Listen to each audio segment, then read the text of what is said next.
And I'm almost done, but I tell you, Martin Luther King Jr. was a brave man. He was courageous. When black people criticized him, he kept going. When white folk criticized him, he kept going. He refused to give up, yet he paid a price. When the doctor opened his body after his autopsy, he said he had the heart, he was 39 when he died, of a man who was more than 60. The stress, the tension. He was uncomfortable in a room that had windows because he was wondering who was going to murder him. He had violent hiccups before he spoke, and they ravaged his body. When he stood up to speak, he was flawless, and when he finished, he hiccuped again. The pills for depression, yes, that his doctor prescribed, no longer worked. Why wouldn't he be depressed? Here he is bearing the weight of the world. Is it any surprise on that last speech he gave the night before he was murdered, his words dripped in premonition? I may not get there with you, but I want you to know tonight that we as a people will get to the promised land. That man gave his very life so that you and I could be free. And since he did that, we must tell the truth about those whom he loved. Why was he in Memphis? Because of striking sanitation workers. Why was he there? Because unlettered and untutored people needed somebody to speak for them. The poor needed somebody to represent them. And now, do we care about the poor? Do we hear about the poor from Obama? No. Do we hear about the poor from Romney? No. Do we hear about the poor from most of our politicians? No. And so, if we believe in Martin Luther King Jr., we must believe in a prophetic expression that sometimes makes presidents uncomfortable. Some folks say, what would King say to Obama? First of all, he would say, young man, I'm so happy to meet you. He would celebrate Obama's genius, celebrate his dignity, his power, his keeping his balance in the face of people who will not be fair to him, being judicious to people who are not judicious to him. But he would challenge Obama to speak up more intelligently and more powerfully about the issue of poverty. Yes, we understand you had to bail out Wall Street, but don't forget about Main Street, and don't forget about those who go to work every day and who cannot make a decent living. Please do not mistake, I think Dr. King would say, Obama, he's not Moses, he's Pharaoh. That's not an insult. That's a job description. Right? He's not meant to be a prophet against America. He's meant to uphold America.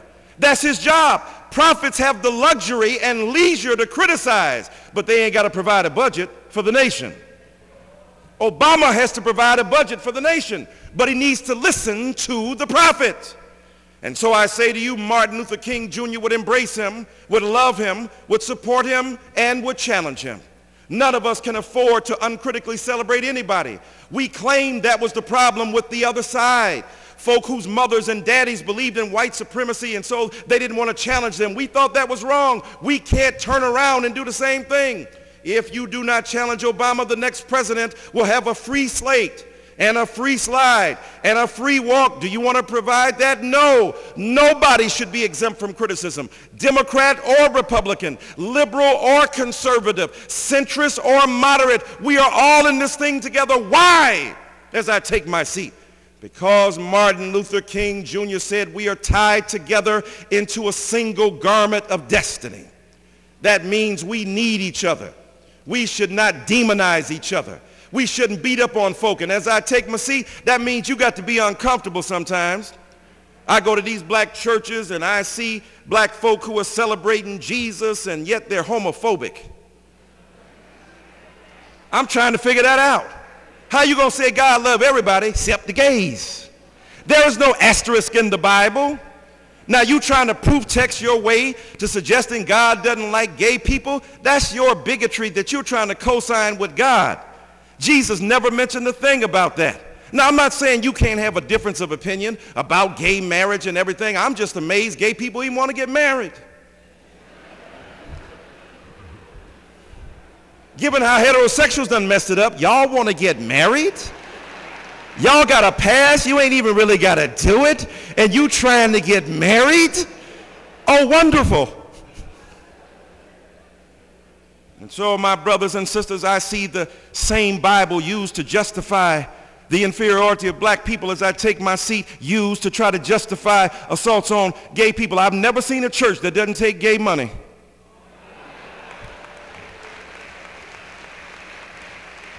Not only that, we got to deal with sexism against women and ageism against young people. Martin Luther King Jr. might listen to some of this hip hop.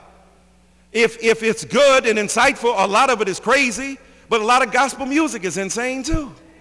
Just because you talking about Jesus don't mean you singing on key or you got a good theology. Martin Luther King Jr. might hear Jay-Z when he says, now all my teachers couldn't reach me and my mama couldn't beat me hard enough to match the pain of my pop not seeing me. So with that disdain in my membrane, got on my pimp game, blank the world, my defense came. Maybe he would listen to Tupac, who said, somebody wake me, I'm dreaming. I started as a seed, the semen, swimming upstream, planted in the womb while screaming. On the top was my pops, my mama hollering stop from a single drop. This is what they got? Not to disrespect my people, but my papa was a loser. Only plan he had for mama was the blanker and abuser. And even as a seed, I could see his plan for me, stranded on welfare, another broken family. Notorious B.I.G. said, back in the days, our parents used to take care of us. Look at them now, they're even scared of us. Calling the city for help because they can't maintain. Darn things done changed. If I wasn't in the rap game, I'd probably have a kilo knee deep in the crack game because the streets is a shortstop. Either you're slinging crack rock or you got a wicked jump shot.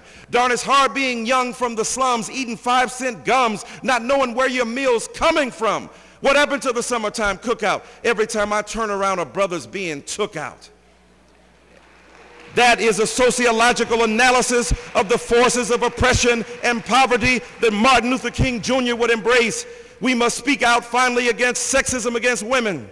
Why? Because women are half the world. Why? Because they nurtured us. Why? Because they loved us. Why? Because they produce us. Why? Because they protect us. And what do we turn around and do? Call them nasty names. Treat them horribly in our rap videos and in our church sanctuaries. If you believe in King, unleash women. Why? Because women are the force that drives the transformation of families and the world. I'm done, but I tell you what, do you think Harriet Tubman wasn't a strong black woman? That's what the legacy of King is about. She didn't go, excuse me, there's a little thing called the Underground Railroad, and I want you guys to come along, it's really cool. She said, be here tonight at 8:30, and don't be late. And then some of them got there, Miss Tubman, we done changed our mind. We was gonna go, we ain't gonna go, but we's not gonna tell nobody. Oh, she said, I know you won't. She had a Bible in one hand, and a shotgun in the other. She was Junior Walker and the All-Stars. And she had to knock some of them out. Remember that? Cold cock 'em. Don't call it a comeback. I've been here for years. Mama said, knock you out. And when they woke up, they said, where I is, Negro, you're free. We done drug your butt to freedom. In the name of King, keep on doing that. Peace.